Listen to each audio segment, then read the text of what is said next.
પાકિસ્તાની જાસૂસ ઝડપાતા ખળભળાટ મચી જવા પામ્યો છે, જ્યાં ગાંધીનગર સીઆઈડી ક્રાઇમે ભરૂચના ઝઘડિયામાંથી પાકિસ્તાની જાસૂસના આરોપસર એક વ્યક્તિની ધરપકડ કરવામાં આવી છે. ત્યારે પકડાયેલ વ્યક્તિએ મિસાઇલ તથા ડ્રોનની ટેકનોલોજીની મહત્વની માહિતી પાકિસ્તાનને પહોંચાડી હોવાનું સામે આવ્યું છે. ત્યારે ઇસ્લામાબાદ અને કરાચી સ્થિત પાકિસ્તાની જાસૂસી સંસ્થાને માહિતી હતી, ત્યારે પાકિસ્તાની આર્મીના હેન્ડલરને પણ માહિતી પહોંચાડતો હોવાનું સામે આવ્યું છે.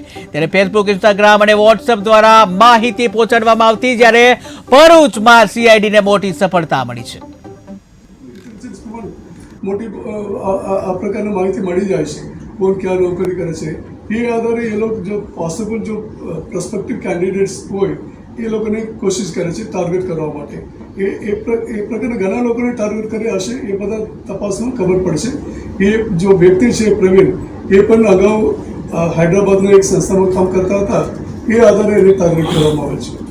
માહિતી પ્રવીણ કુમાર દ્વારા આપવામાં આવી, પહોંચાડવામાં આવી, તો એના બદલામાં કોઈ પૈસા કે એવું મળે? નહીં, પૈસા મોસ્ટલી હની ટ્રેપમાં પૈસા બાબતનો નથી હોય છે. ગર્લફ્રેન્ડ બનવા માટે અને એ પ્રકારના મતલબ ઇન્સેન્ટિવ અથવા મતલબ ટ્રેપ કરવામાં આવે છે. એમાં પૈસાની વાત સામાન્ય રીતે હોતો નથી.